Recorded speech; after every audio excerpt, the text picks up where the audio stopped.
Hi, Nancy. So here is the setup that we're going to start with for teaching the dogs to weave. So this is a little bit different than some of the other processes you might have done before with 2x2s, but we do work with 2x2s here. The most important thing is that when we're picking a location, we're going to pick a location for our basic practice and foundation where we do not need to move poles 1 and 2. I also would like to assist myself with the process by having some sort of barrier, so whether it's a wall or a fence line or the side of a couch or kind of whatever it is that you want to set your weaves along, you can. And the distance from the wall is going to depend on the size of the dog. So for a border collie, I would say anywhere between maybe 20 inches to 24 inches for teaching this first part is what we're going to do.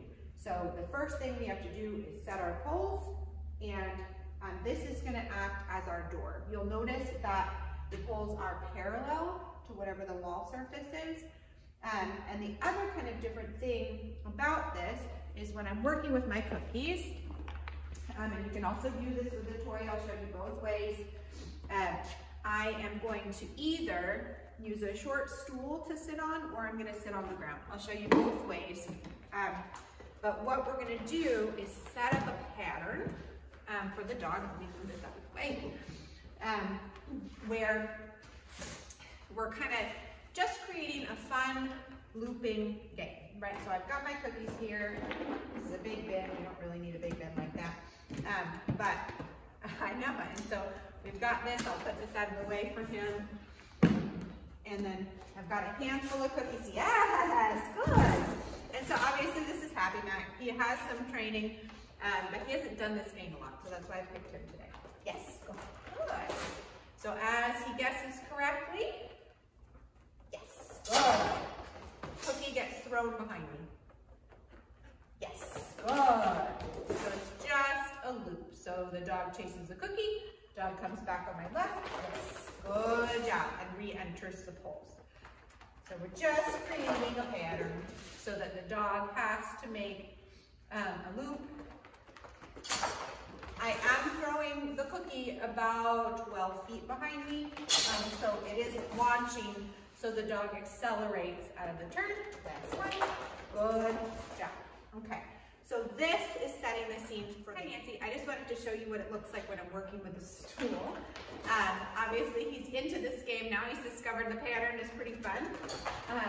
And so I'm just sitting essentially where I was when I was kneeling. So my knees are just sort of behind that line of the first pole, so the dog can sort of use me as a bit of a barrel to run around and enter and drive up the line. Okay, so that's that.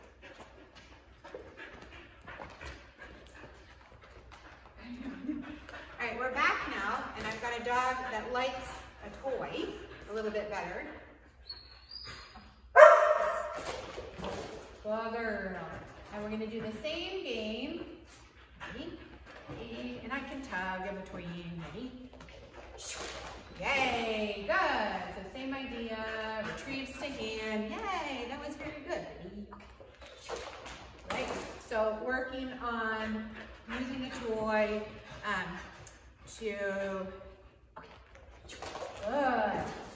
create the pattern. There's a couple of things that I want you to think about when choosing a toy or food. One thing is, what does the dog work best for?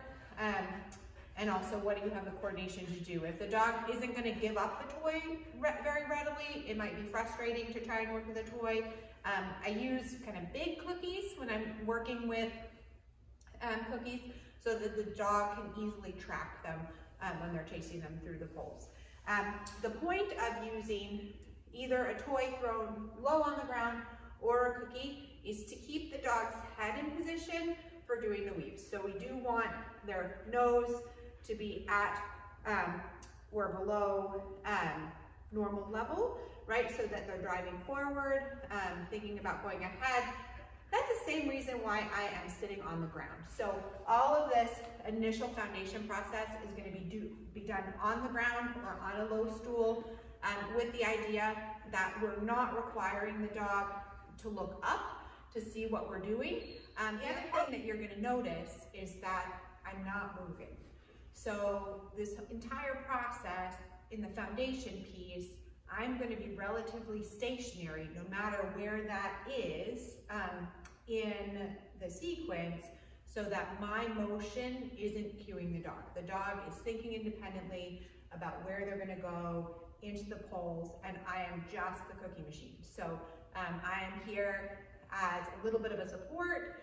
I'm watching what the dog is doing, and I'm also rewarding effectively. So my motion isn't going to influence too much so what the dog is doing. So we're creating a pattern that we're going to use as we accumulate poles to create understanding that is truly independent from where we are.